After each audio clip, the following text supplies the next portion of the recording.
പ്രിയപ്പെട്ടവരെ, സലാം. ഈ മോഡലിരിക്കുന്ന ഒരു സാധനത്തിന് നമ്മളെ തിരുവനന്തപുരത്ത് ബൂരിയാൻ എന്ന് പറയും. നിങ്ങൾ ആരെങ്കിലും കേട്ടിട്ടുണ്ടാവുമെന്ന് വിചാരിക്കുന്നു. പക്ഷേ ഇതെനിക്ക് ആസാമിൽ നിന്നുള്ള എൻ്റെ ഒരു സുഹൃത്ത് കൊണ്ടുവന്ന് തന്നതാണ്. ശരിക്കും ഇതാണ് ബൂരിയാൻ എന്ന് തോന്നുന്നത്. കാരണം ഇത് ബൂരിയുടെ മാവ്.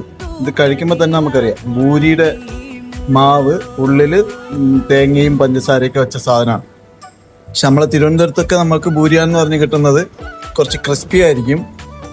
അത് ബൂരിയുടെ മാവല്ല, എനിക്ക് തോന്നുന്നു വേറെന്തോ മൈദയാണെന്ന് തോന്നുന്നു. അത് ഫ്രൈ ചെയ്തെടുക്കുന്നതാണ്. ഇതും ഫ്രൈ ചെയ്തെടുക്കുന്നതാണ്. പക്ഷേ ഇത് ശരിക്കും ബൂരി കഴിച്ച ടേസ്റ്റ് തന്നെയാണ്. ബൂരിയുടെ മാവിൻ്റെ ഉള്ളിൽ സോഫ്റ്റ് ആയിട്ട് ഇതാ കണ്ടില്ലേ, സോഫ്റ്റ് ആയിട്ടുള്ള ക്രിസ്പി അല്ല. അതിനുള്ളിൽ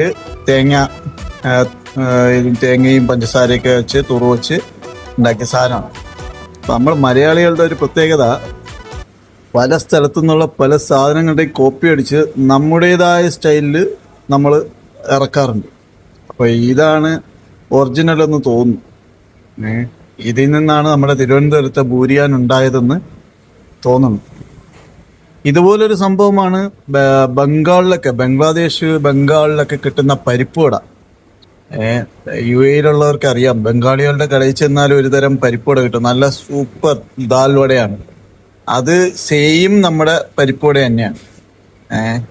എന്തായിരുന്നാലും നമ്മളിൽ നിന്ന് കോപ്പി അടിച്ചതായിരിക്കില്ല ബംഗാളികൾ. നമ്മളാണല്ലോ ആദ്യം യാത്ര ചെയ്ത് തുടങ്ങിയത്. അപ്പം നമ്മൾ പല സ്ഥലങ്ങളിലും പോയിട്ട് പല ഫുഡും കോപ്പി അടിച്ച് കൊണ്ടുവരില്ല.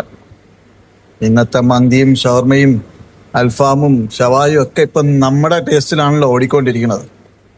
അതിൻ്റെ തനത് ടേസ്റ്റ് മാറി നമ്മളെ ടേസ്റ്റിലാണല്ലോ. എന്തായിരുന്നാലും അടിപൊളി. സലാം. ഇതൊന്ന് കഴിക്കട്ടെ.